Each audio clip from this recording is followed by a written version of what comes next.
Hi, everyone. Thanks for watching emCast. My name is Mr. Emerge, representative of Emerge. Today I would like to introduce you... Oops.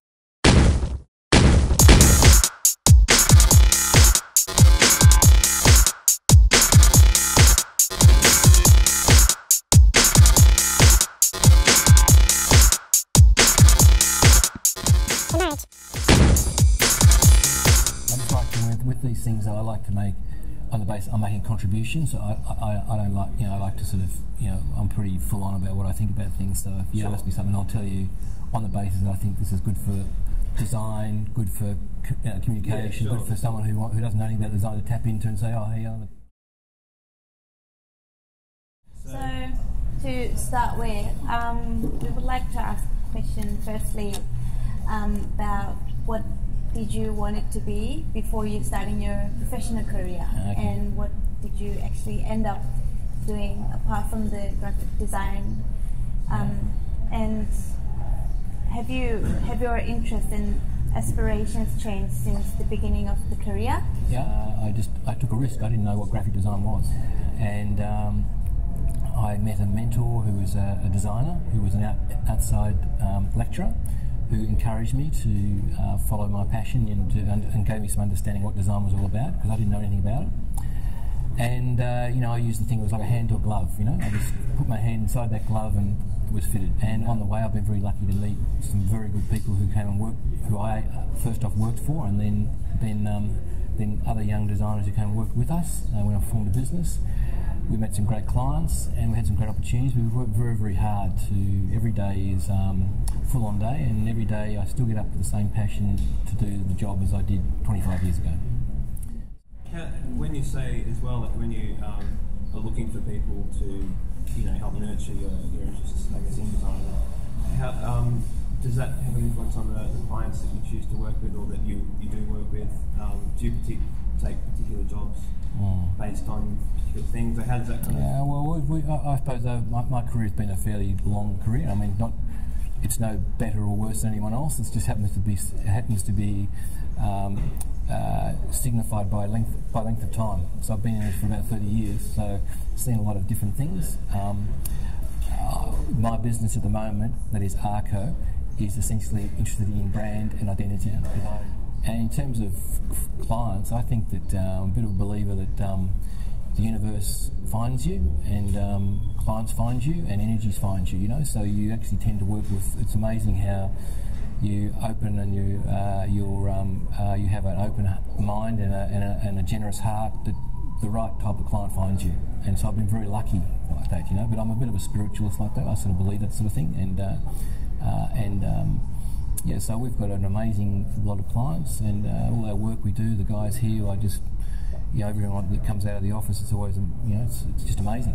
And so do you think that's your perspective of being successful in Korea? Well, success is a funny word, isn't it? I mean, I don't necessarily see it as successful, I just see it as being continuing to make a contribution, I mean, it's just been given an opportunity, you've been given some talent, which is sort of, just for some reason I have got this talent, no better or anyone worse than anyone else, but I just harness that talent to this, and I think the success is not so much success as I said, contribution and the quality of the type of people you work with and the commitment to things, So I think once you start thinking you're successful, that's the ego comes into it, and I'm not really comfortable with that sort of approach.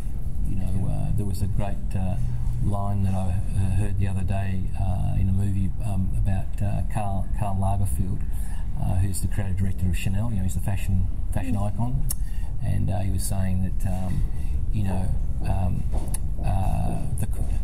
there is always a different question every time, because they were saying to him, "Why do you still stay in fashion? I mean, you're iconic. You've done everything." He says, "Well, the question always changes, and there's never the right answer." And it's exactly the same in design. Every job you get is a different question. There's a different emphasis, and there's never one answer. I mean, you can just keep on answering the same brief for your whole life. Some people spend their whole life just pursuing one particular thought processes, and an artist or a writer or a musician is just trying to find one to solve something, and it's just a journey. Have there been, Yeah. Have there been instance events that have shaped your focus on design? Yeah, I think it's about how you've expanded in yourself through a project. I think that's the best thing. You get something where you it's like anything where you think it's a mountain, but then when you've climbed that mountain, actually you can do another mountain like that because it's actually you've done it. So there's your sense of confidence comes out. The fear. Everyone has fear when you're designing, and you've lost that, and you know that you can do it. It's like the first note on a piece of music or the first brushstroke on a painting. It's that moment where you have to make a commitment. You go in, like the diver goes into the pool. You've got to go into that thing. And once you've started, well, there's a little commitment. That takes sometimes takes a lot of courage. And the most amazing thing about creativity and imagination and the spirit of humanity and the jizz factor. It's these. Is the fact that your mind will find the solution. You're thinking about you concentrate, and you might go to bed and then suddenly you'll see something, and all of a sudden, that's it. The challenge is how can you get there in the quickest possible time, because time means money. Yep. So that's the challenge. It's like a orienteering. Yeah, I've read a lot about your philosophy, or I don't know if you call it that, but working strongly with business. Well, I think first off, working with business. See, we are in business. I actually enjoy being in business. I mean, I actually like running a business. I like the cut and thrust of the business. Secondly, is that when you like that, you actually can appreciate talking to business people that they're in the same boat. They're running a business too. And that's great. It's very inspiring. Not everyone has that. Is not as lucky as that. So I'm very. I hold that very high, and I hold that as a very great honour to be able to do that. We are someone who says, "Hey, this is where we believe it's right. You're paying us to do this. We've gone through the thought processes, and we're recommending this to you. But if you have a particular aversion to this, well, let's hear that." And you start the conversation. You've got your positioning, and you've got an objective, and you allow someone else to come into the dialogue. You ask them questions: how do they feel? What are they about? What their interests are? And all of a sudden, you start a relationship. And that relationship is because you've actually gone out of your way to include them into your dialogue, and that's what we do here. And it's a very empowering thing for both of us.